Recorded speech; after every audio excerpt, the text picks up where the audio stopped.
And therefore, and because, and this is why I put that specifically in there, and because teachers and therapists were teaching and providing therapy, there was not an opportunity to review the information, pretty much what I put in the email, and I would put that in cancellation. So I can revise it if you want. Right now it says the school-based IEP team received proposed goals and objectives and supplementary aids on 6/6/2024 at 7:21 p.m. The school-based team agreed it was not adequate time to review the provided information before the meeting today to engage in a meaningful discussion. A new date will be identified. Perfect. Okay. Yep, no, that's good. Thank you. Mm-hmm. Okay. So let's take the opportunity to look at this and kind of figure out what we need to tackle, what is okay, and then we definitely need to see if we can find a date that we can propose, and probably a couple of dates. And I don't have Dr. James's personal contact information, so I didn't know if anybody else did to call. I don't know if it's on a release of information anywhere. Maybe it is, I don't really know. I don't believe that I have one either. Okay, so I didn't, because I thought about that, but I didn't have her information to call. So I wonder, let me check, maybe it is on a release form. all right, well,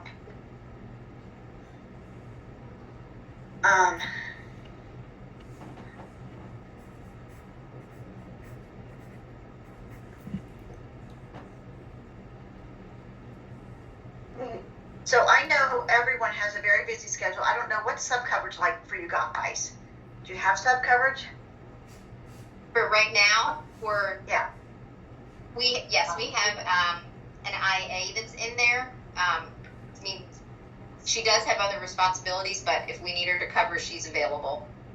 Okay, so I'm thinking about, just the time, and Mara, I want to make sure that, I want to hear your input, but at the same time, I recognize that your classroom could maybe use you since you're available now. So let's kind of talk through, did you have a chance to look at any of them, Mara, at all?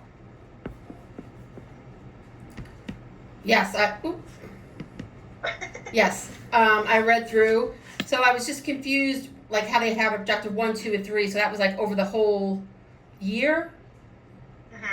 Mm-hmm. So Yeah. the one that because I compared it to, this is for going into kindergarten, and a lot of these goals are goals that we should have met in kindergarten. So I'm not really sure if they should have been on there, because I know for another student that we had, having letter identification and sounds was not applicable. But then Terry said it was for Everett, so I don't know how that works. But I know that he does not recognize any letters or sounds, uppercase, lowercase. He has he can grasp, but we have to do hand over hand with him for letters. So it just seems difficult from in our classroom to be able to do this with him. So I don't know how that.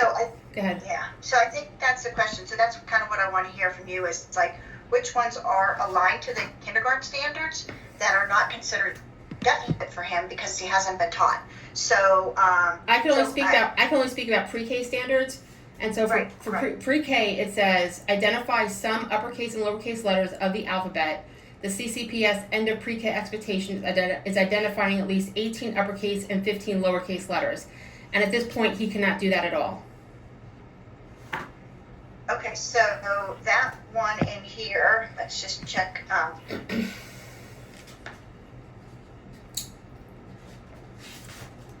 So he will receptively identify 12 uppercase and 13 lowercase. So that is appropriate, right? That should be in there then, because he should already be doing that many, right? Nancy, objective 3 says he will receptively identify all letter sounds, and that is not an expectation. The expectation, isn't it 15 letter sounds by the end of pre-K? 18. Letter sounds, not Receptively? Say the most frequent sound for each letter. The end of pre-K expectation is stating the sound for at least 18 letters. Say the sound. So then we would expect it receptively also, right? So really, the objective number 1 is appropriate because that says 12, identify 12 uppercase and 13 lowercase. So that one's appropriate, but the other 2 are not. Is that what I'm understanding? And Nancy, just an aside, I proposed a very similar goal to identifying upper and lowercase letters. Just saying. Right. So a lot of these are repetitive in that they were already proposed. And they're already in the IEP then, because I did not go back and do a match. Yes. Okay. And if that one's already proposed, and then we don't need to address it. We can just say that that's already included in his IEP. Miss And Gregory, therefore, yes. Miss Dr. Jeans just sent another email to the team that they're going to be providing more goals, objectives, and sub-aids, as well as other concerns and issues the parents want to address. Okay. Good.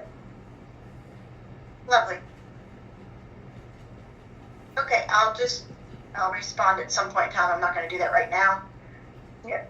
It's just like we're going through these goals, and the minute we go through these, there's just going to be more that are going to be thrown back at us. Yeah. Okay. So that one is in IP already. Okay. So then, what about the counting to 20 and creating sets? So it says specifically, count to 20, identify written numerals 0 to 10. This is for pre-K. Identify one more and one less with sets of 10. Recognize the number of objects in a set of 1 to 5 without counting the objects.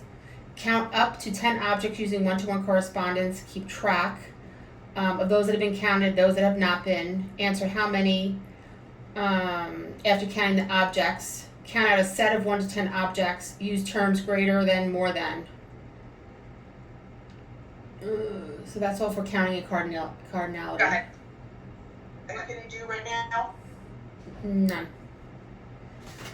I've seen Everett touch and count cars up to 7. I've seen it We every time. haven't seen that in the classroom. We haven't seen that consistently. And how many times have you addressed it? In the classroom, we do it daily. Okay, but you, with him specifically. One of us is always with him. And so you have like data points throughout the year that you've done this? Well, I send it home on report cards. I have it on different things. Yeah, it's Right, to get so- to get him to interact with us is very difficult. Even when I think it was last week, he was having a meltdown, and so I had given him popcorn, and I was able to sit with him, and I'd give him one at a time, and I would do one, and then he would follow up, and he would say one. But if I just gave him 5 kernels of popcorn, he would not be able to count those. With us, at least. Maybe with you, in a smaller class size, he's able to do that, but he's just very distracted. So let me ask: is counting to 20 just counting by rote to 20 part of pre-K standards? Yes. So Up to 20 wrote, but then the sequencing which they have in here is they have sequence numbers to 20. We don't have kids sequence numbers. The standard states that they will know the number before and after a given number up to 10, and then create sets up to 10, not 20. So objective 2 and 3 are not appropriate. Okay. So the rote counting to 20, yes. And so, do we have a math one in his IP already for doing the sets? I don't think so. And so we could then change that and do that sets up to 20. Wait a minute, let me pull up. Supervising this up to 5, right? Yes. So I think that's where we could take their request for a math goal and just make sure the objectives are what's appropriate for where he currently has a deficit. Does that make sense? Yeah. So I don't know what that is. If it's supposed to be sets up to 10, then let's do sets to 10. So here's my concern. They did not. Wait, I'm in the. So some of these goals are written, and testing was not done in these areas. But do So we have our data that shows that he can? We have for math whatever classroom data there might be from their activities in the classroom, but there is no math testing and no written language testing. So, and that would have to be based on data in the classroom, informal classroom observation, whatever they have available for those areas. We do not have testing in those areas. So we don't have. Right, present and that's fine. So we are going to have to generate a present level for those areas that.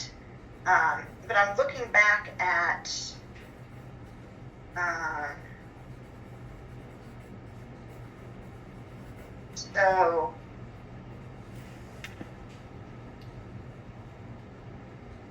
So we can do informal. We can include informal data, and I kind of wondered about those other areas because I know we were focusing on language or on literacy because he had language and literacy before. But I think we should add in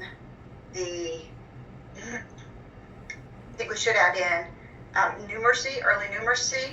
So Mark, if you can pull that together, that is. That's gonna be a big undertaking because I have my classroom is packed away, so I'm gonna have to look for my notebooks. I mean, Okay, I can but look, but that's it's gonna, something- yeah. Yeah, and anything, I don't know, is any of that stuff stored in eSchool for pre-K? I don't know. I'm just saying. Is it on his grade card, his report card? I just have basic, if he's met it or exceeded it or not yet, just basic. But that aligns with what he's able to do or not do, right? Mm-hmm. So that would be information that we would include. Okay. That he's unable to do these skills as measured in pre-K. That would be helpful to pull that together. Okay. So yeah, if you can, bullets of information and the source of it. If it was an informal assessment in the classroom, if it was a classroom observation, if you can kind of pull those together, that's what we need. And so that would be for early numeracy and for writing or written language. But let's stick with the math for a second. So I think there's there's a 2 math on here. Yeah, just 1 math. And then we already talked about the reading phonics one. And what about the reading comprehension one? There's already a proposed goal in that area. Okay, so does this align with it? Yes. Okay. So that's okay. And then, so then let's look at the written language one. I don't even remember where that is. Let me see if I can find it. First page. Oh, thanks. There we go. So written language expression. Writing his name. So he probably, is that something that should be expected at the end of pre-K? They should be able to write their name using upper and lowercase letters, so that's title case. First name, not last. Okay. And if you look at objectives 1 and 2, they don't even make sense to me. He will write half of his first name. Objective 2, he will write half of his last name. And objective 3 is he will write his first name. So the first name written in title case is the expectation. Okay, so we need to stick with objective 3. And then what can we add to that? Is he also expected to write any letters independently of his name? Well, what's the pre-K standard? That's what I mean, like copying, or is he expected to do any of that pre-K standards? So with writing, it says with modeling and support, use a combination of drawing, dictating, and developmentally appropriate writing. What does that mean? Give me an example. So They draw a picture to match a story. Is that kind of what it is? Everett's not even writing letters that look like letters right now. We can't even get Everett to trace the letters because we've done his name. We've done all of our students' names in books, and we have not been able to get him to do that. If I can, it's hand over hand. So I think that's the start. That would be the first objective, is to trace the letters in his name, given a model. Could we Yes, even that's- go back a little further and say trace different pre-strokes? Yes. Yeah, let's do Well, that. Let's make that. Yeah, we did that a couple of times with that train book that was, we I had. wanna say he does horizontal and vertical though. He will trace. Does he do a cross? Does Does he do a cross and a circle? I gotta look to see what I did, what I had him do. Let me look. Okay, because that would be the first place for written language expression is to copy various strokes, and we can give examples, the cross, the T, the circle, and then to trace the letters in his name. Can we start with just like the uppercase E of his name, so it's not so overwhelming, and then move to tracing? So the first thing would be trace, so trace E, and then the next objective would be trace all the letters in his name, and then the last one would be to write his first name. So that's 1, 2, 3, go ahead. Okay, when I was writing the plot, he was able to scribble, copy a vertical and horizontal line, a circle, and a cross. He was able to trace left and right diagonal lines and an X. He attempted to form a square, but due to not having corners, the shape resembled a circle.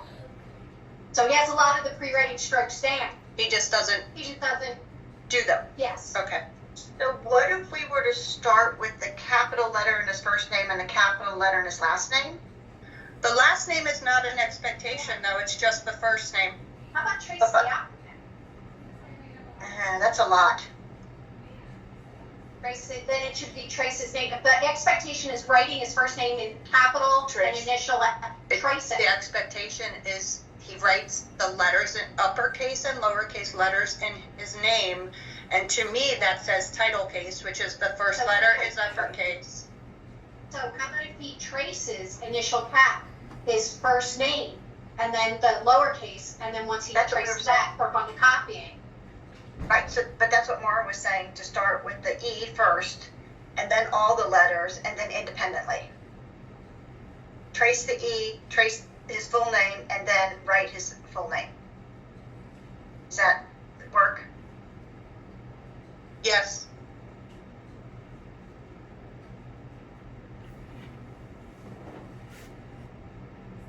Okay, then the other written language expression, Wait, Nancy, Right, can we so- go back for a minute? Yep. Trace full name in uppercase? no, trace the first letter of his name, the E. Trace the And then- uppercase E and then trace full name and title case. Yes, thank you, and then write his full name and title case. I So would probably have to put in parentheses what title case means, upper and lower case letters. we're going Yes. from just an E to Everett and title case to Everett Ford, or just Everett? No, Okay. it's separate. Okay. Yeah, we're not doing the last name.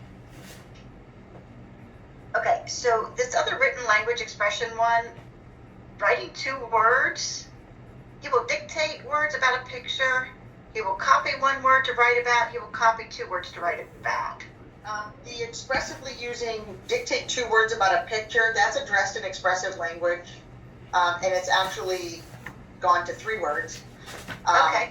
3 to 5 words, so that's during expressive. So that's in That's it. language. Okay, That's covered. okay, so what about copying 1 word to write a picture? Do they do any Copying copying words is it's not an expectation. It's not in the standard. What are they expected? Are they expected to draw a picture right now?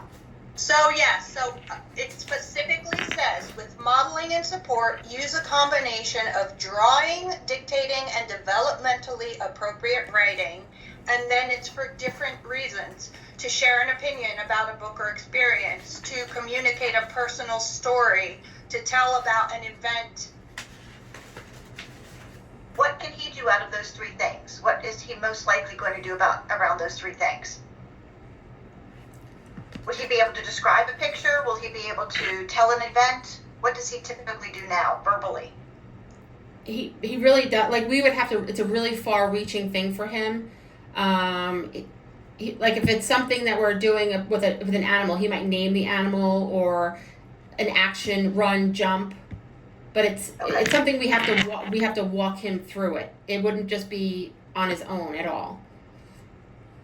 So I'm trying to think to get the written expression piece, because that other one is written mechanics. The first one is written mechanics.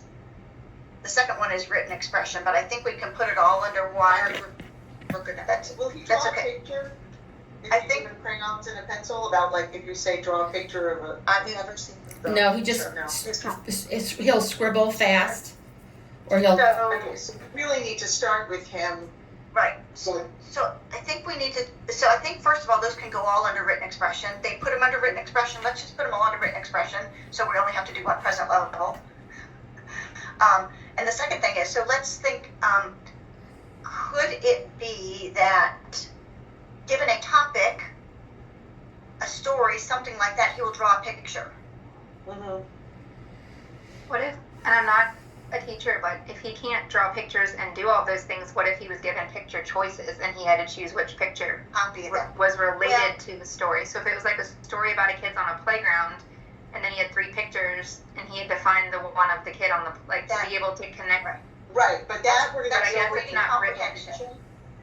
Right, that's the reading comprehension, so which is good, but so maybe it's more like we'll find the associated picture and or copy it. We'll copy a picture that's connected to the story. So if this is a story about a dog, he's gonna have a sample there and try to draw the picture of the dog. So Terry, you said it's with a model.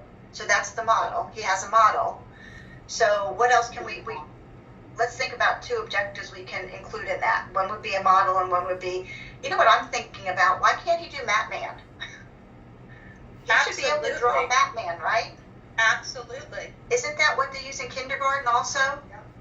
Because that's all the strokes. So he should be able to draw a picture, and we can put in parentheses Map Man because it's related to the strokes that are used for forming letters. Right. Does that work or not? I think that works. That's appropriate for his age. So that would be one. So he would be able to, and then the other one would be we could say he could trace a picture, and then we could say he could copy a picture. What if we had like stencils? That's a tool, sure. I mean, I think any of the tools we could put in there, we could put in parentheses, given a model, stencil, tracing, highlighted. Those would be what we would give him to then do the action that we want him to do. Yeah. Because I think he would be really it would be easier for him because he does use those long broad strokes, and so a stencil, you know, it's easy to do that, and then build up. So one is, one is to trace a picture. 2 is to copy a picture. And 3 is to draw a Map Man or draw a person. Because really drawing a person is critical for a number of things. Body space awareness, all those different things too, that goes along to other areas. Okay. All right, so I think we're done with the academic pieces. No, well, we have this one, group readiness. I think this is one that we're. That's Are we on page 4? Yeah.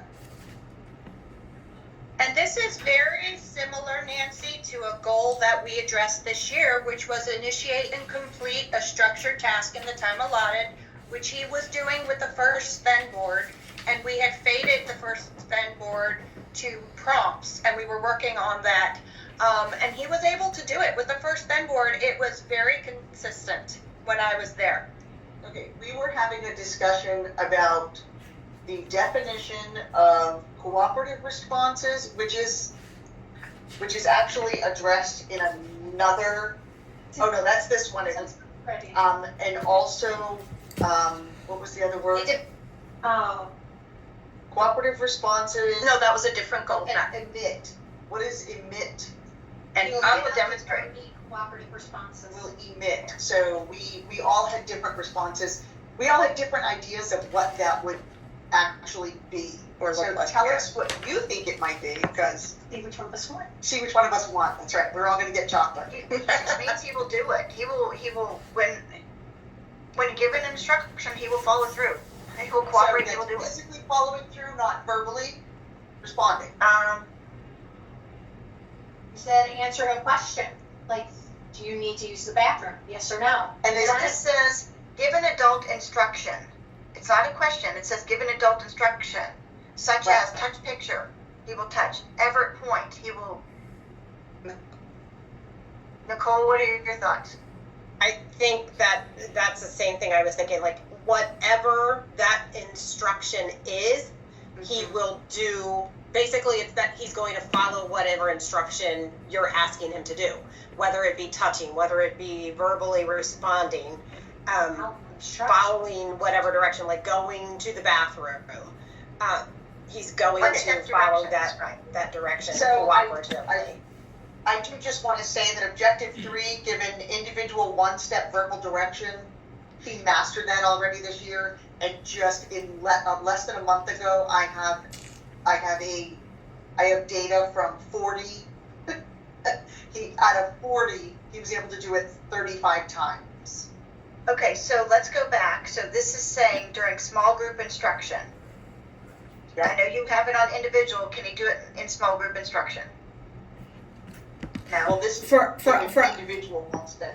in small group, Objective number 3 says given individual. Maura, you're on mute. But you have to look up at the goal, the top part. It says during small group instruction. Well, You said you had up 2 to 5 kids, right? It says respond to simple group or individual Or, instruction. yeah. So which is it? But what, so you think that emit is not verbally emit, this is physically complete? You're saying that would be to complete a task, but we do need to complete You're a gonna task. respond. So it says respond to small group for individual instruction. But if you look at the top before that, it says responses during small group instruction. So there's a small group, and it's going to be say, "Hey everyone, get out your blue crayon." Does he get out his blue crayon, or is it saying, "Everett, show me blue crayon," while he's in a group? So that's what it means by a group instruction versus an individual, but it's in a group. Right, So in your session, you're saying, Sharon, he can do some of that? yes, we were playing bingo, man, he rocked it. Okay. There were 3 kids in the group, but I do also have individual, like, one-on-one, he did it. Okay, so I think the bigger question is, in the classroom, so Mari, if you are in a small group with him, because you are doing that, and there's 3 or 4 kids, can he do that? no. In our small group, we usually have 5 students, and he is unable to do that. And If you give him an individual instruction, does he do it? if I am with him, we could, or if there's an adult with him doing it hand over hand, it's a battle of wills whether he wants to do it or not. Typically, what happens I usually will grab him in my group, but typically what will happen is we will try to do it together as a group, our small group, and he will either try to get away from doing it, or he will just sit there a part of the group but will not partake in it. And so I will get it started with the students in the group, and then I will work with him one-on-one. And Okay, so we can have So success I with think- it, yes, but sometimes not. I think this is an appropriate goal, in my opinion. And the reason is because he's not doing that. I think it's pretty clear in a small group instruction, we want him to be able to take the instruction from an adult. Just say, "Hey, everybody get out your blue crayon," and he's going to get out his blue crayon. And that's what the goal is, and he would be able to do that at least 30 times in a small group by the end of the year. And it says that he's going to take that instruction from a group leader. So whoever's leading the group, he's going to do that. And it's across 3 consecutive observations by 2 different adults. So, for example, Mara, you would be doing it, then Terry would be doing it, and then Sharon would be doing it. So, several different people saying he can do it 3 consecutive times. Okay, but the wording needs to be changed, because Yes, we need to make it. yeah, because We can change that. to me, is a verbal response.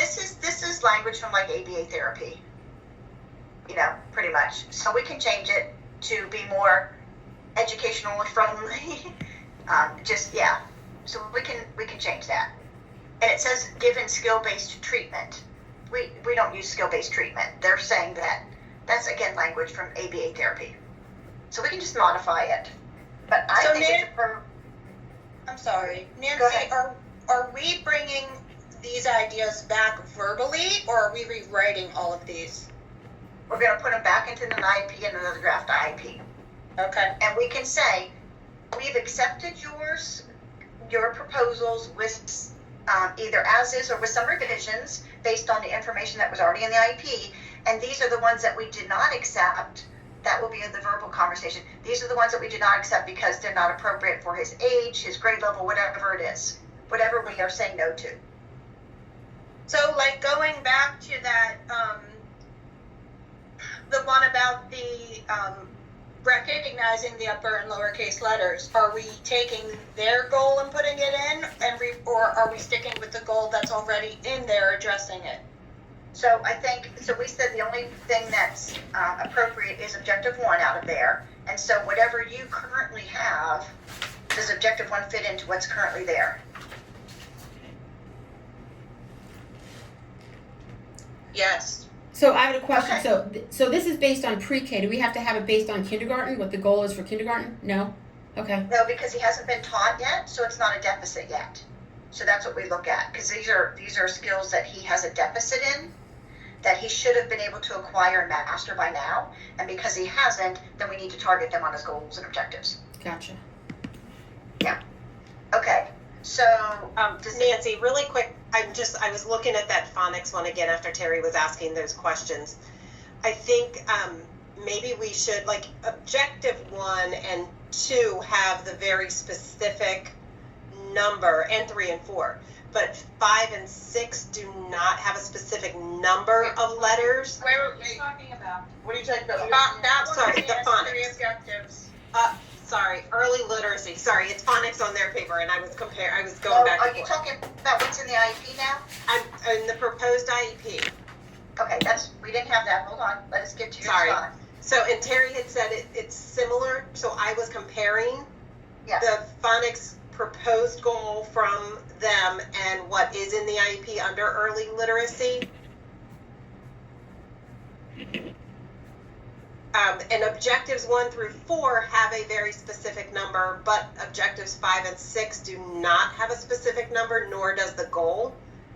I think we may want to add or say identify 26 uppercase and 26 lowercase, or however many upper and lowercase letters that we want him to be able to identify. And so the same thing in objectives 5 and 6, give a specific number or say all, or something like that. So we could for those we can add the expectation for pre-K is the 18 and the 15. Correct. that's it. Yeah. So is it 18 uppercase? Yes. Yes. 15 lowercase, right? Okay.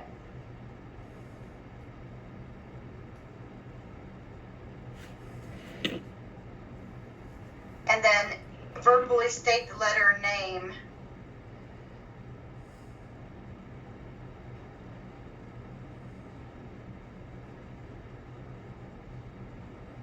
What's the difference between 5 and 6? Oh, Uppercase and lowercase. I thought 3 and 4 are uppercase and lowercase. What am I missing? What's the difference in 3 and 4 versus 5 and 6?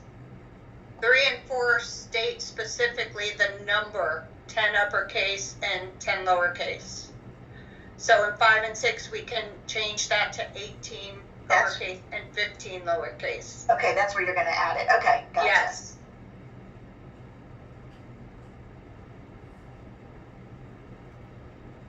Okay.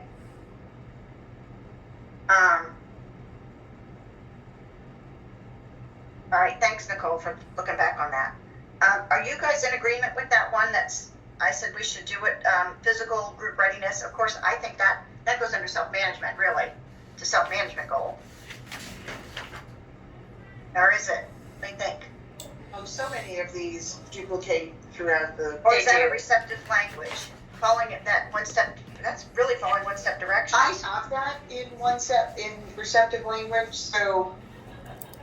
Maybe we and can merge so, and it's also addressed under social interaction for peers. We've kind of worked on that as well, and with adults. So some of that is. Sorry, my my computer died. Logged me out. Let me log back in. I think the question is, can these be merged with what you already have for one-step directions? Yeah, well, I think I have it as two-step directions, but, It's fine. I think it, so maybe we do need to break them out to individual, one-on-one, and group. What do you guys think? Because group is gonna be more in the classroom versus one-on-one therapy or one-on-one when he's Right, pulled out, but right? if he can do it, he's just choosing not to do it, then that's a social behavioral. That's not that he doesn't know how to do it. So I have two-step directions using temporal concepts, two-step directions using sequential concepts, two-step directions using quantitative concepts, and two-step directions using spatial concepts. So I have broken those out in the therapy room. That's what we're going to be working on. But following directions in the classroom, that's social. He knows how to do it. He can choose, pick the white duck, pick the yellow, touch the yellow elephant. He can do that. I think it's more about the group setting with distractors and things like that. Yes. I don't know. And yeah. So it's not that he can't do it. I don't know. So- I don't know. What do you guys think? Sam, Laura, Nicole, what do you guys think? There's a lot of things he was able to do at the beginning of the school year. He cannot do them now. Is it because he lost it, or is it because he's deciding not to do it? I mean, that's the $1 million question. What do you say? What do you think it is? Me? No, Ms. Malkin, what do you think it is? I think there's a lot of behavioral issues. I think there's a lot of behavioral issues. I mean, like we could see it in our classroom. Like he will refuse to eat. Like he'll order lunch. He'll order pizza, and then he will go down. He'll get lunch. He'll bring it back to the classroom. And he'll be like, "Nope, I don't want it." And then he won't eat. Then we'll give him his lunch from home. Nope, I don't want it. And then Miss Hobart will go sweet talk to the lunch ladies and get chicken nuggets, and then he'll eat those. So we can do a cooperative response, like getting the pizza, going there and getting the pizza, but then he won't eat it, but that's a choice, so. Yeah, or he just won't eat at all, and then he'll just decide to walk up to get his lunch box and then just go sit down and start eating, and we'll say no, now's not the time. We could have it at snack, and then he'll just, start to escalate over it. So but then sometimes we have no issues. The other day we had upside down lunch, and we troubleshot it, and we said, hey, can we have a bunch of sausage versus having the French toast? And he was fine through lunch.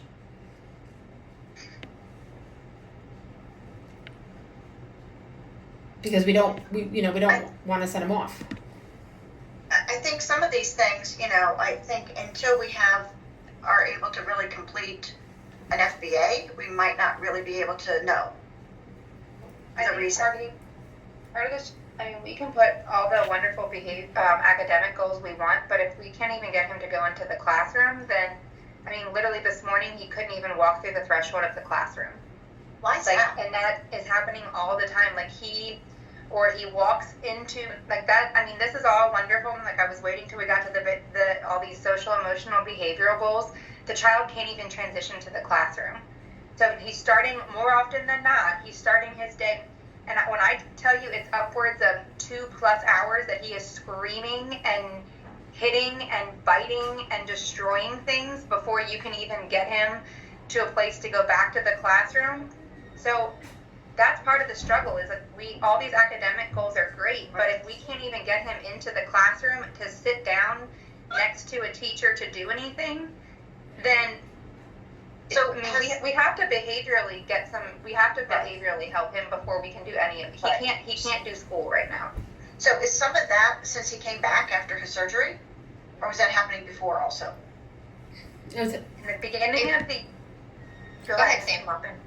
no, he definitely, since he's come, to me, and this is more of a parent than a teacher, it seems like he knows what he can get away with, and he just keeps pushing it further and further and further. Yes. And so yesterday when his sister in second grade, Bailey, had come in, was it yesterday? I don't remember what day it was. She said Everett's not coming to school today because he was hitting and slapping and hurting mommy, and so they couldn't get him on the bus. So I still have more bruises from him. So he knows what he's able to get away with. And I talked to Eric yesterday, and he goes, he hasn't hit me, so it seems like it's a male versus female thing. I don't know, like, because I can get him, I can de-escalate him. We were having an issue the day that he was in your office, Sam, and his new love is microwave popcorn. And I got him to come over to me, and we were sharing the popcorn, and then he wanted more. So we talked, more popcorn, please. I'd like more. He was sharing with another student. He did a fantastic job. It seems like it's a mind over matter. It's sad because I keep thinking over and over, like, what sets this off, and you can't really see what the precursor is. He came in one morning. We said, okay, Everett, what would you like for breakfast? There's going to be whatever and whatever. And we have like a kitchen set, and he literally just went bam and pushed it over. Well, this morning I was with him for some of the time, and by the time I was with him, he was relatively calm, but then he got hyped up again, and he started perseverating on, I want mom, but then it switched over to, I need doctor.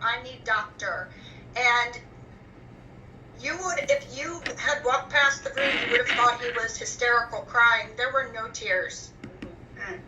Do we know, Yes. Was mom up today for the kindergarten lunch or the kindergarten picnic? Did he know she was coming maybe? He knew she was coming, yes. So that might explain today. Yes. That's every day. He asks for her every single day. Typically Denise, me, the days that we're with Kylie, and it is a mom, I want mom, and it doesn't matter. You can offer him the things. You can offer him. The other day, he was in my office, for an hour and 30 minutes, got quiet and peed all over my floor, and then started screaming again. And today, he did it and then acted as though he was going to throw up. So some of it is, and it's all about mom. That's what he wants, his mom. And you can offer a picture. You can offer him choices. We set a timer.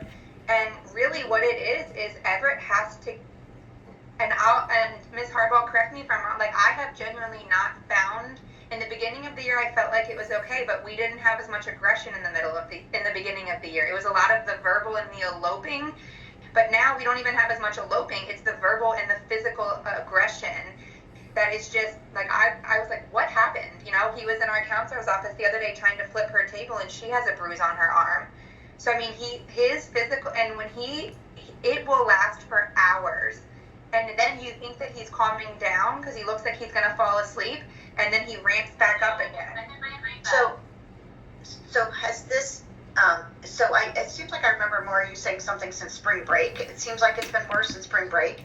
And so do you think that, because I think from that last meeting, they alluded to the fact that he was on medication now, that the doctor was going to prescribe something.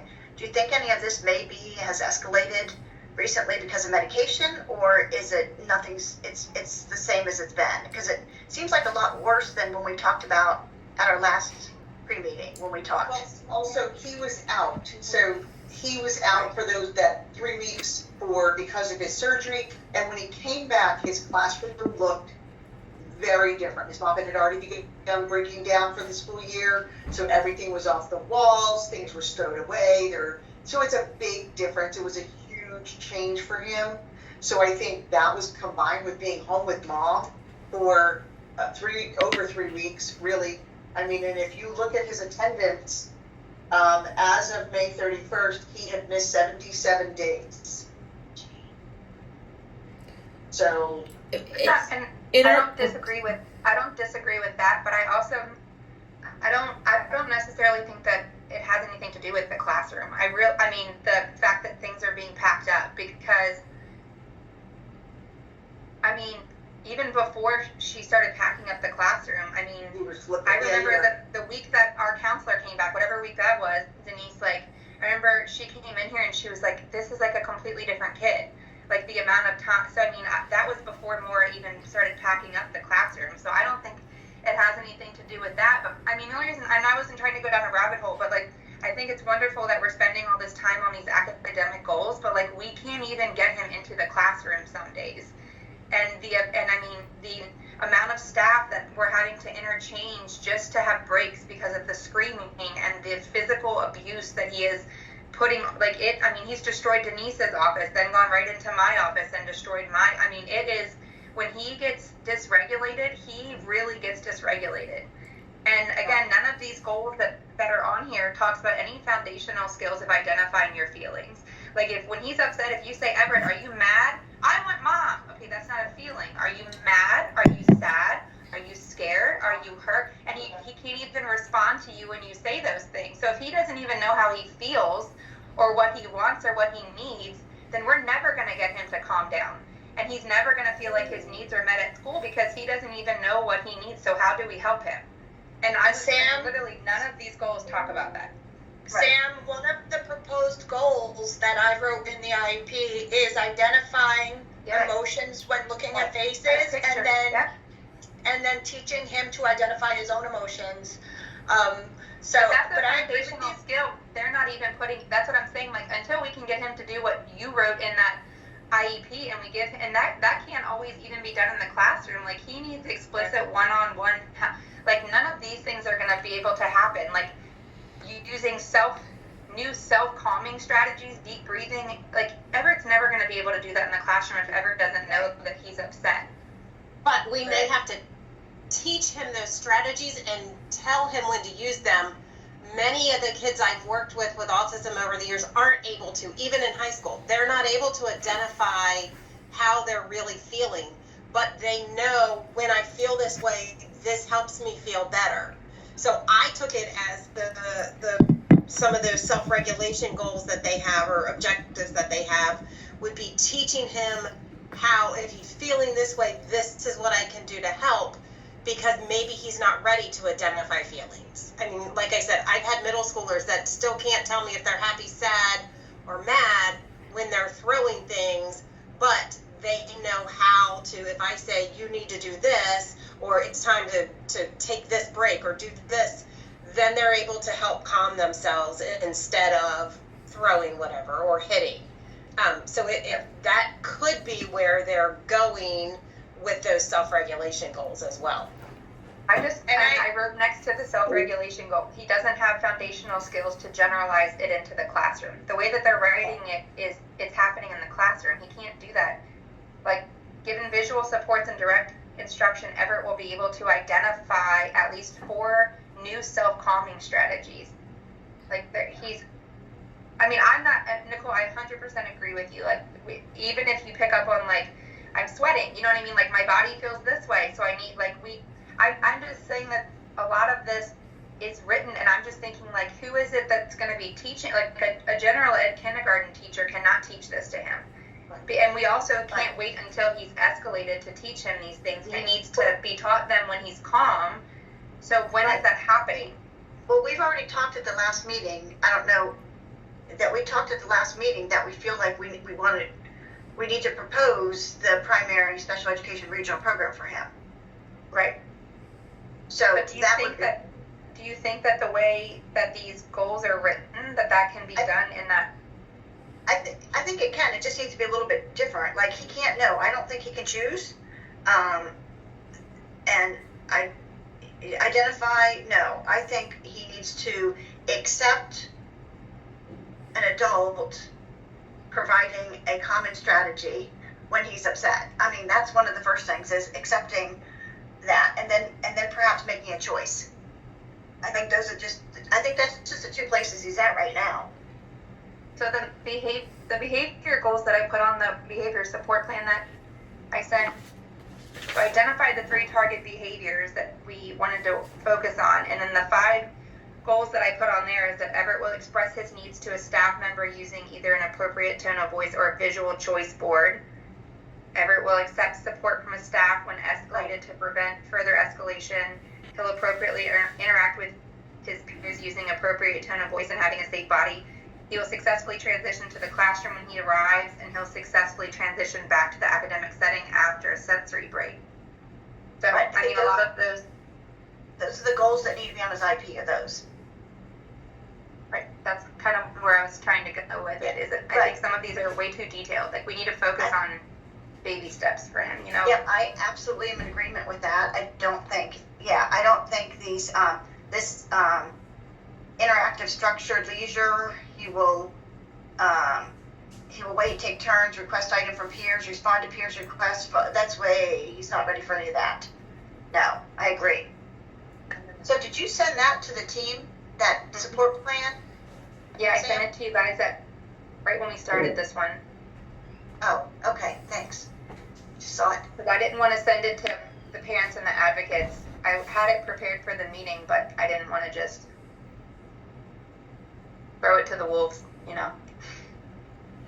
Well, I think we should take these and put them in for the goals in the IEP. Because when I've done these in the past, I know that it's not an FBA, and I know we talked about that we probably need to start gathering data right away, but these have been very effective when we've targeted behavioral goals in the IEP that directly go along with a support plan, because I worked with Ms. Maupin to help get some of this information, and it also goes over his lagging skills. So if you look at his lagging skills, that should also be kind of leading some of these goals. I mean, I appreciate that we're going through what they're looking at, but like right here, if we're not addressing what his lagging skills are, then we're kind of surpassing where the fundamental problems are, you know? I agree. So no, I think those are also completed an informal questionnaire for me about the function of his behavior. So I mean, it wasn't a full FBA, but I mean, there's lots of information on here that may help us in developing some behavior goals. Did that make it into the present levels or not? No, because I wasn't really a part of any of the present levels that were written. I think a lot of this was written before, so I didn't want to go in and mess with anyone's stuff. I think we should add it into the present levels. If we're going to have those targeted goals, You can add those in. and that would be under social behavioral, right? Not self-management, or do you see them? Where would you see them fitting? Because he has self-management, he has social, emotional, behavioral, and he has social interaction. So he has 3 different areas. It probably can go on all of them, to be honest with you. And I mean, the lagging skills that, if you look at the lagging skills that Ms. Maupin and I worked on, a lot of them have to do with the stuff that we're talking about too.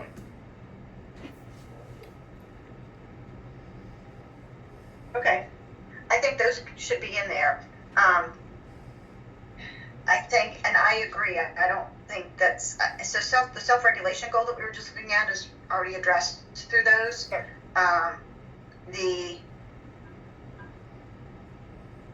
I personally think that the goals that Terry put in there for all of the social emotional goals, I think that they're appropriate, and I don't think that they need to be changed. I think that she did a really good job, and I think that they have, like, literally I wrote in here, it already ties into what she wrote for him. So I don't think that any of those goals need to be changed. Do any of these objectives seem like they need to, that's a repeat there. Do any of these objectives in here seem like they are something that we would want to take and plug into something that's already in the IEP? The only thing that I can think of is the one that Terry put in there about him, us modeling, like him playing with a friend and using his verbal communication when he's playing. Maybe that one social interaction goal where it says he will wait and take turns while engaging. Like, I don't think maybe that could be the last objective. I don't think there's anything wrong with if he can verbally do it and we're making progress, then can he physically wait his turn? I don't think that one is completely off base, and it ties directly into what Terry already had on there about the peer interaction. Yeah. And then the other one that talked about, the other one where she was talking about giving the like trying to do it off the top of my head, giving the picture of the emotion. I think that one is great. I mean, it talks about given different instructions of calming strategies. I don't necessarily know that that's necessarily appropriate. I think if we tie in what Nicole said, like we can maybe give him like a visual choice board of calming strategies. Like, do you want to walk? Do you want to go to the calming corner? Do you want a drink of water? Like, if we're giving him choices, maybe he can point to one instead of verbally, because when he's upset, he just perseverates. He's not going to tell you anything that he needs. Well, in the beginning of the middle of the year, he was doing really well with that because we had the take a walk, papers on the room, or if he wanted water, and he did really well.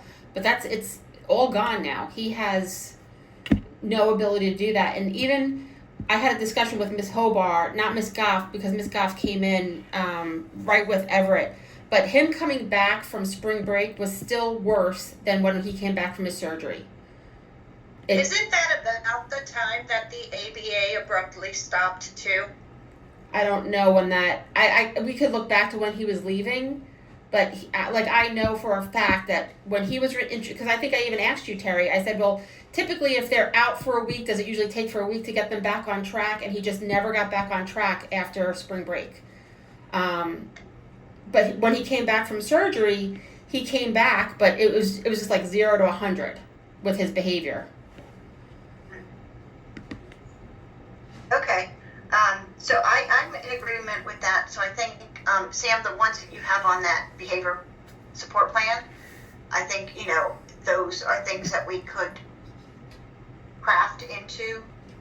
The only one that I'm looking at them, the only one that I don't feel, I think you guys were touching on it when we said sometimes it's not even that he doesn't know what he needs, right? So, but what I would really like to see for Everett is that he will accept the help, right? If we can catch him before he's fully escalated and we can say, Everett, it's time for a break. Like we don't need him to be able to come up with that on his own. Like Nicole said, maybe he's not capable of doing that right now, but if someone's offering him a break, then we want him to accept the break, not punch you or throw something across. Like that's how quickly it happened. And I don't necessarily know if that's, I don't see that in these. And then there's another one, like I had 2 in there for transitions because it's really hard to get him to transition. And then he'll appropriately interact with peers. That's already on there. And the only other one is that if he'll express his needs using an appropriate voice or a visual choice. Like if he says, I need water, or we give him a choice board with, or whatever it is, right? Like, do you need water? Do you need a snack? Do you need a hug? Do you need a walk? What do you need? Because it could be something as simple as his needs aren't being met. I mean, that's what Morris said. Morris, like, sometimes I wonder if it's just that he needs something or we're not giving him what he needs and it makes him upset, but we don't know what he needs. And we're assuming it, which is probably making him even more mad because we don't know what it is that he needs.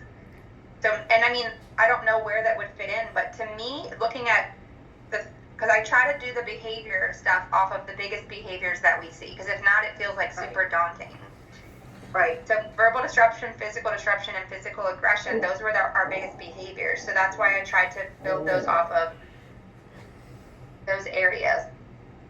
So under the one, it's under self-management, given a visual schedule, and Everett will remain in his designated area. We had discussed adding objectives in that one. So there are 7 objectives, and in there, it's Everett will utilize the break cards throughout the day. Everett will calmly accept the break card without displaying maladaptive behaviors, and then when transitioning back with a transition object, he will calmly rejoin. So Sam, I think that's kind of what you were mentioning. Yep, then that's there. I didn't click into the objectives, so that's exactly what we have. So I mean, I think that's good. I don't think that too many behavior goals are just overwhelming. Like, we need to start where he is.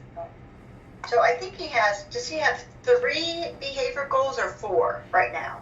Broad goals? 4 social. 4. Okay. There are 4. Okay. Okay.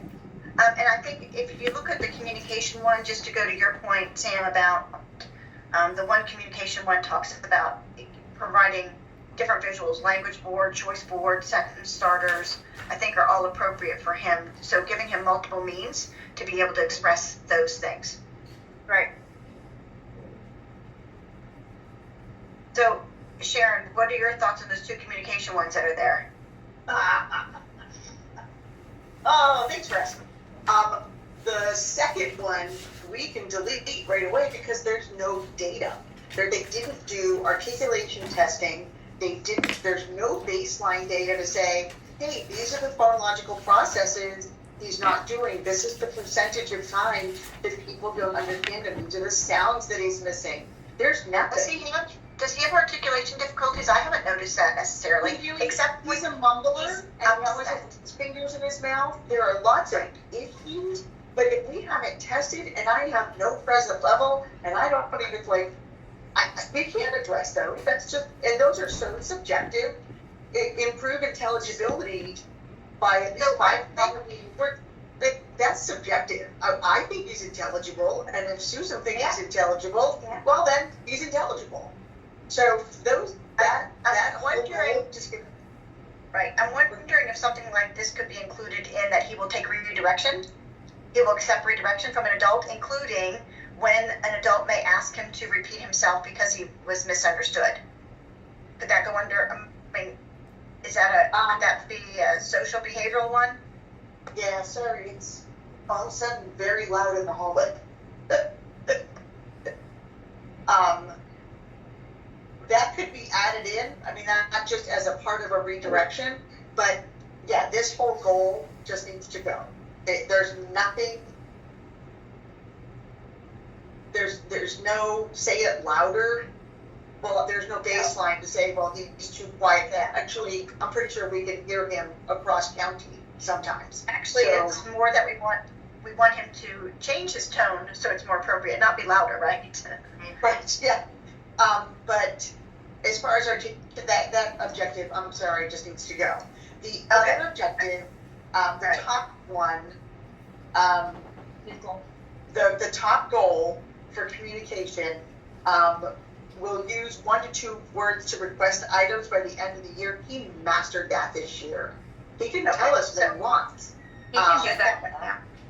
Right. And then we'll use 1 or 2 words to make comments, and then 1 or 2 words to answer WH questions.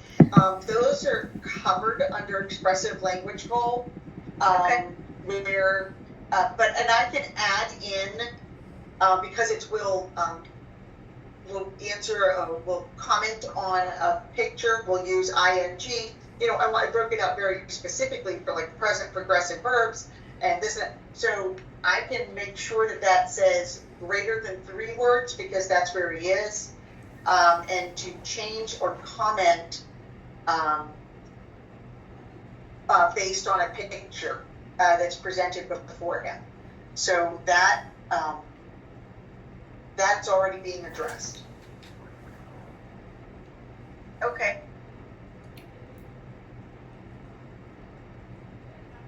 But I also have an objective for receptive language, which they didn't have in there, so. Right, I saw that, yeah. Okay, so are we good with those now? Have we covered all that stuff? Kind of know where we're at on those. I would just like to say that just formally, the early childhood play one, I would reject. I don't even think we should put that one. If we're being the attention and participation, Terry already had one in there about maintaining attention.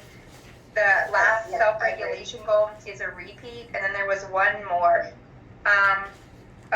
The social foundation goal. That one's already, yeah.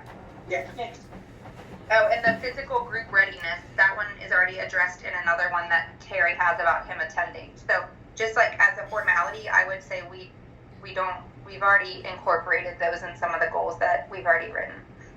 Right. Yeah, I agree with those. Okay, so let's look at these instructional supports. And Mara, if you have to leave because your class needs you, just feel free. Okay. They know where I am, so if they need me, they can come and get me. So if I disappear, Okay. you know where I went.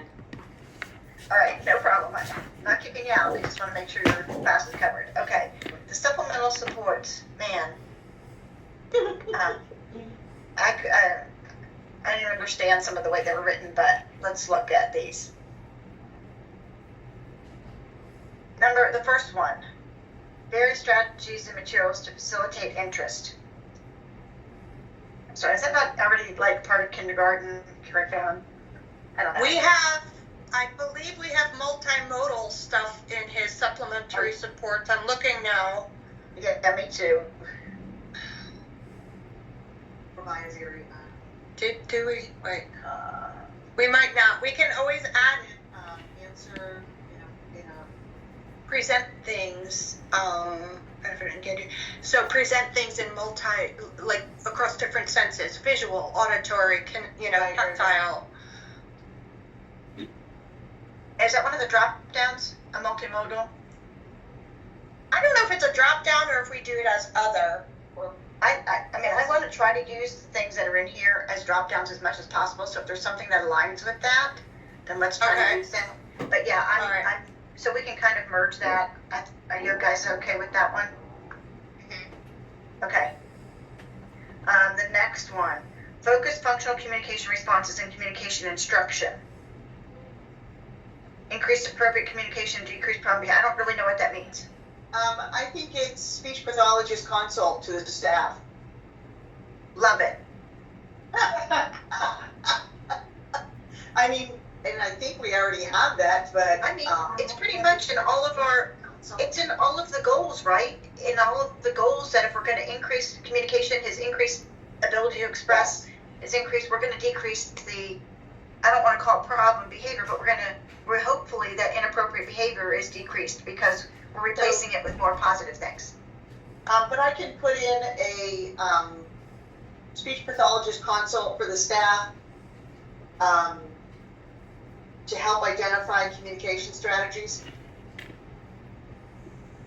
Sure. So Sam, I don't know if this is something that's typically in a behavior support plan. I know it's in a BIP, but would it be helpful, and I don't want to be in here if it's not appropriate, but would it be helpful to put a replacement behavior? Or is that, do we assume that under the proactive strategies, by giving him tools to communicate it more effectively, we're hoping that it does reduce that? You're muted. Right. Sorry, I wouldn't feel comfortable putting it, labeling it as that because we haven't done a full FBA. Okay. That's what I was Because his wondering. behaviors, if it was a kid whose behaviors I think were a little bit easier to figure out, I would say yes. But with That's the fine. FBA, I have to figure out the function, Okay, yeah, that's what I was wondering. Okay, so, all right, programming for maintenance.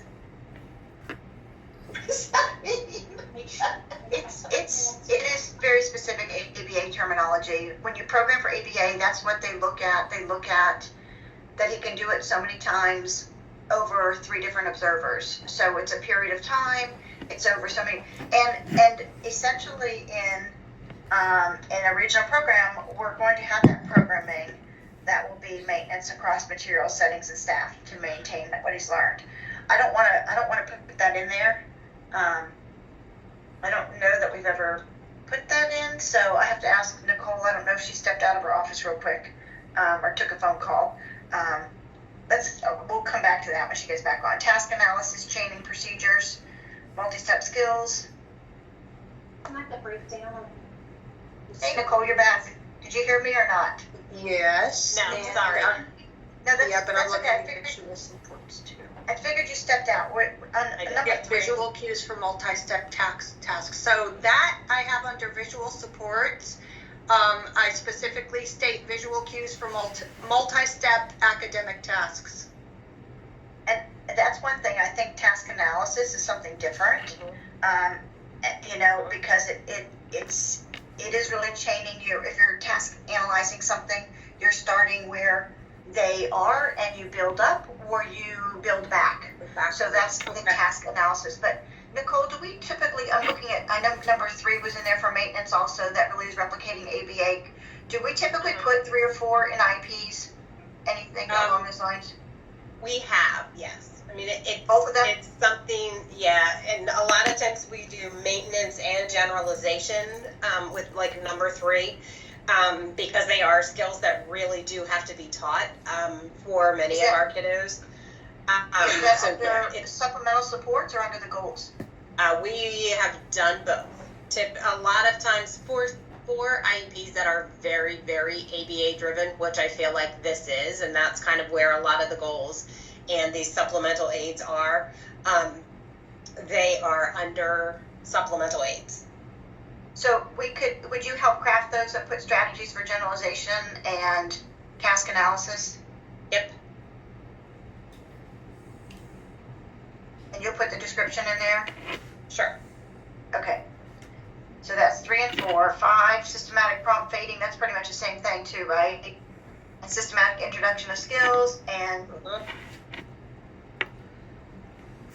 okay.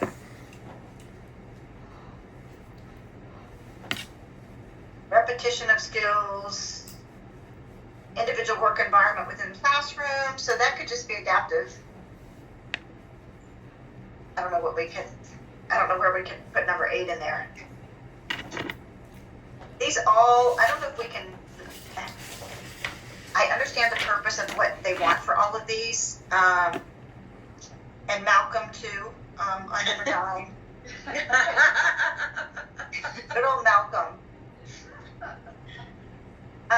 So I don't know, like basically 3 through 8, is there any way we can combine any of those in number 10? We can try.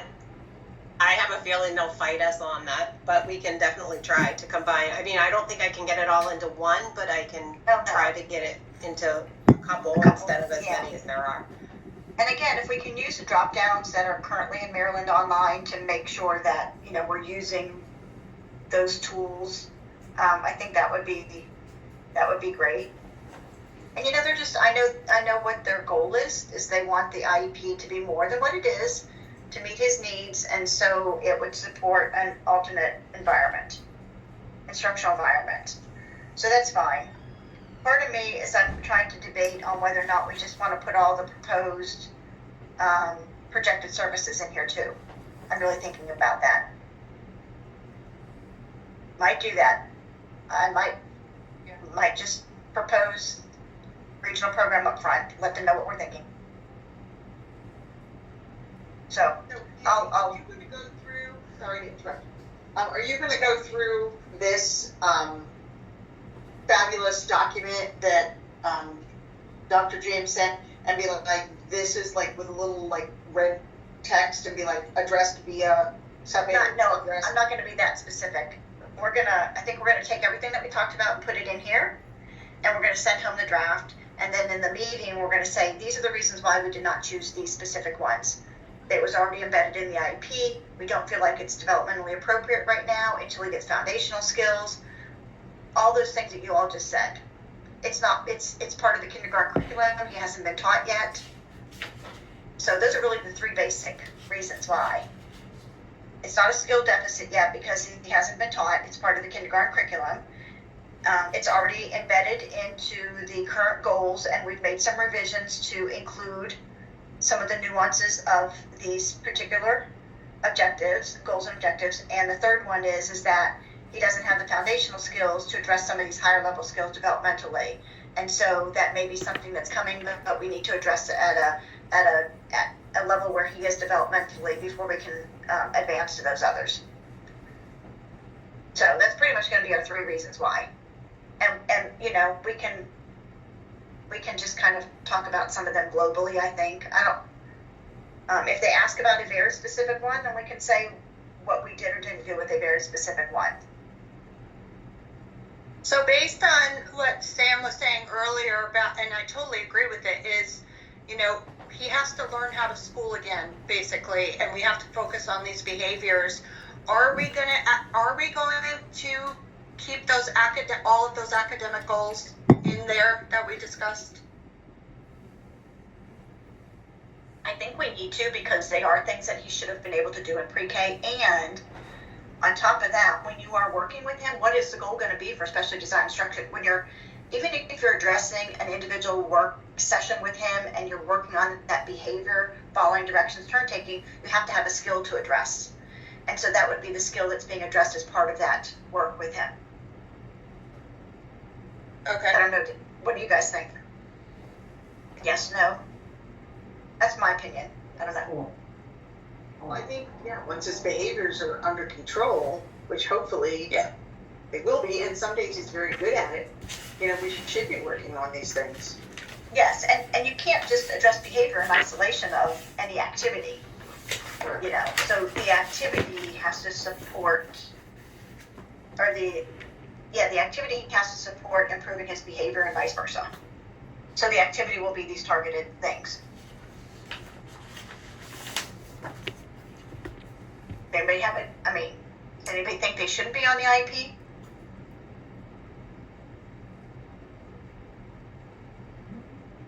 Because he learned skills this year as part of the curriculum. He just did not make the progress to advance as far as his peers go.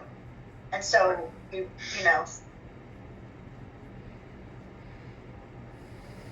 and I'll like Nicole, if we're thinking like if we're thinking of structured teaching where it's individual work sessions, it's working on goals and objectives, and it's that repeated practice where he does it, you know, 80% of the time with 3 different individuals over so long period of time, it's mastered. And then it moves to generalization, and then you go to the next skill level and the next skill level. So I just want to say that for speech language, before the invent that Maryland Online or the MSDE wanted us to change up our goals, I was saying in all of my goals and objectives in a variety of school settings. I have no problem putting that back in. I think I changed it based on the new criteria to say in drilled in the speech room, but I can say, Or do you want to do in the speech therapy session? I do actually have it. I have it say Everett will independently share his thoughts and needs in a variety of school settings. Or do you want some to say in the therapy room and then some to say generalized into the classroom? Well, for the goal, they can be in the therapy room, and in the specific objective, in the goal, they can be across variety school settings, and I can break out objectives to be. That's what I was thinking. Yeah, I got you. Nicole, was there something you wanted to add?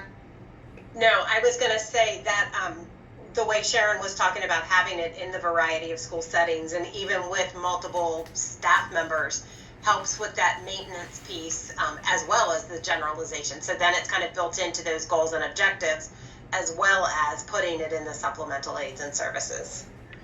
Yeah. So Supplementary 9. number 9 on this list. Yeah, that's where I'm at.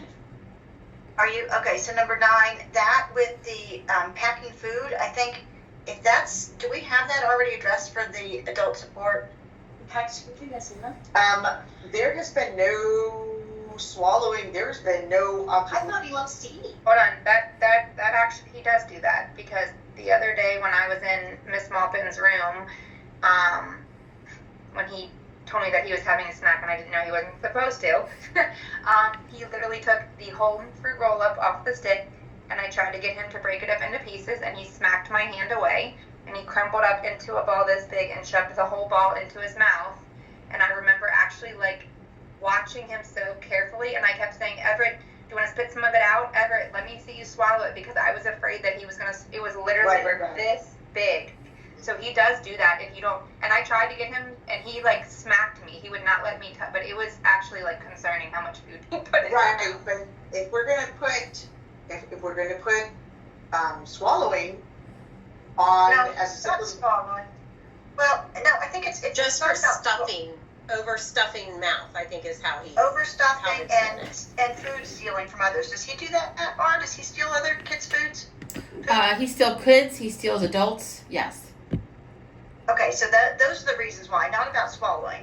We're not talking about swallowing. He always Just is stuffing and- food goes into, he 2-fists it with food. Oh wow. Okay. That's why when we give him popcorn, it's literally only 1 or 2 kernels at a time. And even the other day, he wanted to eat the unpopped kernels, and I said, "No, Everett, we don't eat those. They're yucky." And he shoved it in his mouth, and he went. I said, "Spit it out," and he spit it out. It seems like I remember something like that being mentioned at a meeting, and I don't see it in my notes, but it seems like I remember Mom making some comment about that at some point in time. So we need to add that to the adult support of why he needs to have that adult support. Okay, and then let's look at these last few.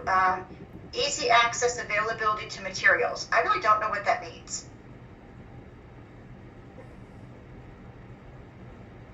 Oh, He's really not. Huh? Say that again. I said that he can have stuff if he wants, but the problem is that's not increasing his functional communication. If we want him to ask for things, then he should not have easy access to things. I get the whole behavior, like to decrease behaviors if he needs to increase his independence, but that should be varied upon situation. That shouldn't be, so. But and I don't More particularly. completely piggyback off of that, literally one of the functions of his behavior is access to tangible and preferred items. So if we're giving him the tangible and preferred items every time he does something, we're reinforcing the behavior. And honestly, that is one of the triggers that we identified in addition to transitioning. It's non-preferred academic or behavioral demands and denial of a preferred task or object. So we can't give him free range to everything that he wants, because that's what's causing a lot of these issues, is when he's told no. Right. I agree on that one, because that means he's just going to be able to get what he wants. I agree. So intensive staffing, we'll put. I'm not going to put one-on-one. We can put that he can have I'm trying to think how I've been wording this. That he can have there will be a dedicated adult to provide the necessary supports, blah, blah, blah, blah, blah. Including, for safety, all those things that are on there, and received, training. Okay, choices, I can wordsmith that one and make sure that one's okay. Choices provided throughout the day. I think we already have choices in multiple places, don't we? Or they're in his objectives. Do we always give him choices for things? Does he need choices? I think he does. It gives him a sense of control. I agree with that. Okay, so that one needs to be on there if it's not already. And then frequent eye contact, proximity control. That's on there. It's already on there? Okay. Yeah. All right. Is there anything, I think all these others are repeats, or are they not? Oh, independent living, rec leisure. The No. only other thing that I would ask, if we're going to approve the behavior support plan and we don't want to make changes, I did put proactive strategies on there that can be tied in as supplementary aids and support. So if I can just go over them really quickly, so we make sure that they're conceptualized. And if not, I can take any of them off that we think are repetitive. But I have visual supports for behavioral expectations. Like, I think, and Terry had that in a goal, like how to behave appropriately in class. Visual And I aids think I think that is specified under the visual supports in the sub-aids, that there are visual supports for behavior expectations. Okay, great. And then I have visual aids and cues for multi-set tasks, like almost like a task list. Structured morning routine. That's the only thing that I don't think is in there that I think would be really helpful, and I don't even know if it would go in as a sub-aid. But if we structure his, like Denise and I have talked about this, like, does he need some kind of structured checklist just for the morning? Like, you get off the bus, you do this, then you, like, before we even get into the classroom, some kind of structured morning routine to support transition, and then at that same time review visual behavioral expectations with him every morning. It's the same thing that's reviewed. Like, this is how we behave, this is how we ask for help, this is I have visual schedule, visual routine checklists. Use of timers is really helpful for him. I don't know if that's in there, but when he's escalated, or even when he's not, if we say first you do this for 5 minutes, then you get this, and you set a timer, he knows what a timer is, and he'll tell you no, but he knows what it is. Today, Sam, sorry not to interrupt, but today we had a timer on my phone that he could see, but we also had a stand timer, and he was actually flipping it himself, and he would eventually say more time, and he would flip the sand timer himself for a minute. Yeah, so I think that's really important. And then I have short, concise communications when making behavioral or academic demands, non-contingent sensory breaks. So he shouldn't just get a break because he's upset. We need to have built-in breaks during his day. frequent positive praise, if-then language, and I think that it's important to incorporate that in his whole day because we use if-then language a lot when he's escalated, but if we do it all the time, then he'll be more familiar with it. And then I had provide Everett with a visual emotion board for him to identify how he's feeling, not only when he's dysregulated. So again, I don't know if those are in there. I couldn't flip back and forth, but I have a question. So first of all, I think so we had talked about the non-contingent sensory breaks. Okay, got it. I was thinking accepting redirection and a break when he's upset, but that's different. Okay, and then but I thought that we had transitioned to a token board instead as being more effective. Which one works for him better? Or does he need both? so when he's escalated, he throws the token board. The token board works okay when he's not escalated, but the token board escalates him.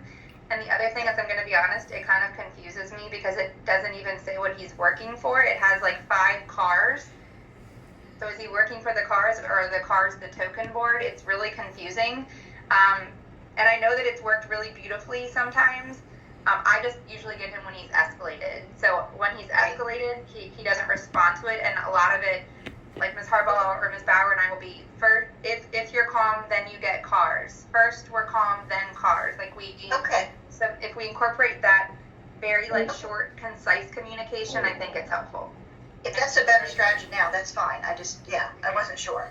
Okay. I mean, the token board might work. I just don't know. Like Sam said, it doesn't necessarily make sense to people who aren't with him every day, and I don't know how consistently it's in practice to know if it works. Well, and I think, if after an FBA and a BIP, that would be more clear because then everyone would be trained on their specific use of it and that kind of thing. So, so I have a question. I think those are all appropriate. I don't know whatever. I think they work, and some of them I think are already in there. And I think the one, the visual aid / cues for multi-set tasks, that kind of goes right along with their the request that they had for the task analysis and chaining procedures to teach multi-step skills. Like both of those are kind of similar I'm in there. visualizing like a board with and then he Velcros it over. I don't know. You know what I mean? Like the one where it's very easy for him to see. And that's exactly what a task analysis even can be. So that he knows step by step what he's supposed to be doing. Yeah. And then he can see when his breaks are coming up too. So it's like you only have to finish this and then you get your break. Right. So a visual schedule and then also a task schedule. So at a task schedule, so Mara, for example, something in your classroom might be, we're doing this art activity. What are the things? You're going to color the picture, you're going to cut it out, you're going to glue it on, all done, kind of thing. So it's a task. We already have supports. I have all of those visuals printed out, and I gave them back in the middle of the school year. Yeah, the problem is just getting him to the table to do it. Or we get him to the table, but he won't do it. Right. Okay. So can we look at the communication? The independent community living rec leisure one. So this is really following a schedule and engaging and sustaining for up to 15 minutes with at least 3 activities. We already have sustaining. Do we have increasing attention to an activity? And where's he at with that timing?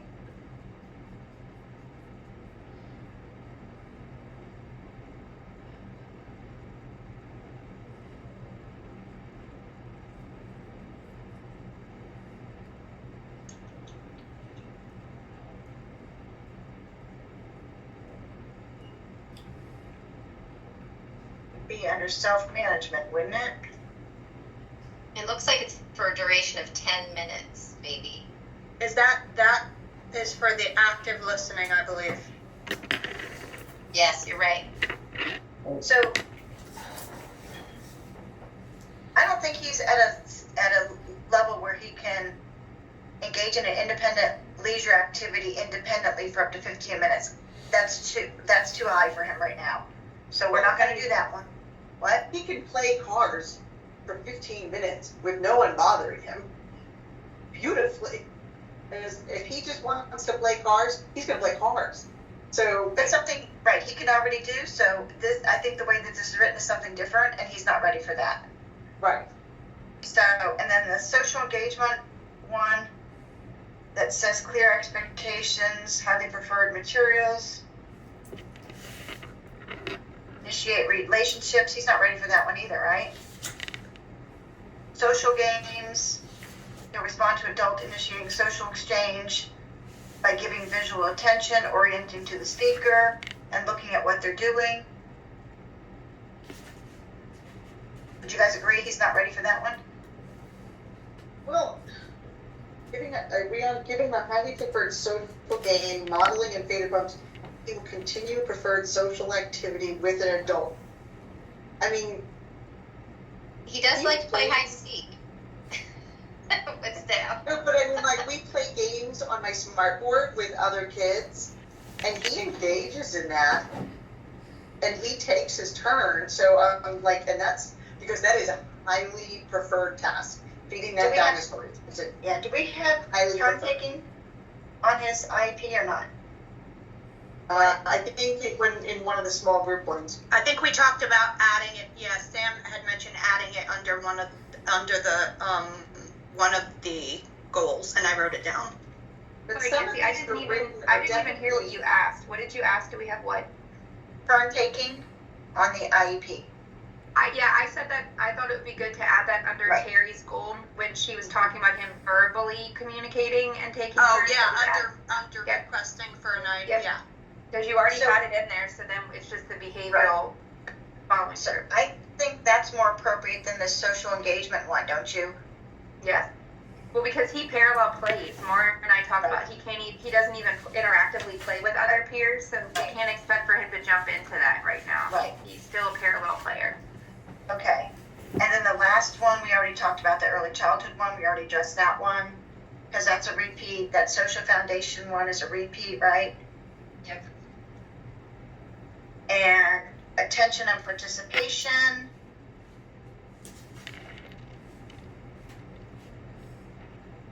That's. Was that a repeat? Well, maybe not. Well, Follow a teacher direction, we were talking about the following the one-step directions with this the is a non-preferred activity. Yeah. Less last, Well, no, And then that's number 2 is non-preferred, and then Yeah. large group activity by remaining in assigned location. we I talked think they about that. changed the title of it in the document they sent for goals, because I have a check mark beside it, so that means I found it somewhere. Oh, that was the one where they used the weird words. That's the attention and attention Oh, and yeah. participation The goal. high Yeah. and the low. Yep, that's a repeat. That was the, yeah. Hang on, my bad. Did I miss Nancy, the early childhood one, did I miss that? What did we decide about that one? That was the same as the other packet, and I think we said no, he's not ready for that.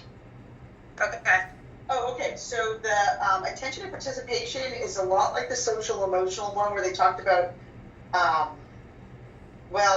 that's the high magnitude, low magnitude, will engage with activities. I guess that's more the behavior, novel challenges. Did we even talk about that one? I think we did. About the Wait a minute. challenges? Oh, wait, Covered that one. wait a minute, that was in the other packet. Yeah. No, the novel, no, we didn't. Sorry. The kind of ties back to the social emotional things that are back there, but Which one is that, Sharon? I'm sorry, say again? Which one is that you're looking at now that we did talk about, you said? Back on page 2 of the original packet. This is his behaviors and then tolerating one novel challenge. These are kind of, that attention and that behaviors are all kind of, Yep, so those tie in. That's his novel challenge, less preferred. less preferred, yeah. So, but we didn't actually talk about this because they just, Actually, out of these, I don't think he's ready for that one, my opinion. We 30 diverse cooperative responses. Like, I don't even think adults can do diverse cooperative responses sometimes. Where are you looking at now? We were Page looking at two. the original social emotional one on page 2. Oh, 30 diverse, I see it now in the goal. Yeah, I don't think that one's appropriate for him, No. and I don't think the one underneath that. I literally It's have appropriate. X's on across both of Right, them. Like, that's they're right. not. But in this Older other kids can't packet, even do this. right, These were in lots this of other things. packet, the attention and participation one, is that appropriate? That's a little bit more basic? Or do we have those already Is that from identified? self-management? No, it says attention or participation. No, I know. Do we have it covered in the IEP under self-management? That's what I was wondering. No. Because, I mean, attending to a large group activity while remaining in the assigned location and visually attending, those are two very different things. But can you do it by the Wait. Am I looking at the attention and participation, right? Yes, Sharon's reading the objective 3 instead of the goal. Oh, okay. And then, So objective 3, I mean, that is addressed through the active listening, Correct. one that's in there already. Correct. is that for whole group? But And you also, then the you also put remaining in there, in the assigned location is also addressed in a different goal. but you also put in there, Terry, furthermore, that he was going to get a visual that reminded him of the appropriate ways to sit and attend. So, I mean, I feel like you took it even a step further than what they have. So he's getting a visual support in that area to show him how to sit and appropriately behave in those settings. So I think that's all addressed in self-management. Would you agree? I I agree. think so. Okay. Plus, you can't even measure these. Say that again?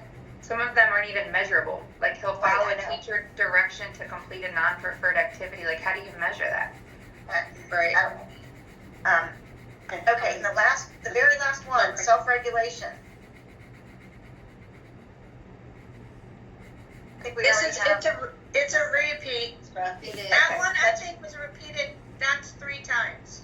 Yes. Okay, all right. As long as we've got it addressed. Whew. That is Sounds made by the word. Okay, I think we've got this down. All right. Okay, last task. Thank you guys. Let's pick a date. Well, I'm out of town till the 22nd or 23rd. But let's try to pick 2 dates if we can. And if we have to do the meeting without Sharon, we might have to do the meeting without Sharon. I'm gonna be out of state for most of the summer. Okay, I'm well, not let's even see. that concerned. Let's see if we can find. I would like to see if we can find at least 1 date in June. 2 dates would be great, but if we can only find one, we can only find one, and then find one in July. I would like to have at least 2 dates we can offer. So let's see if that is possible. Okay, how about the 25th of June? Hold on. I will be in New Jersey. Okay.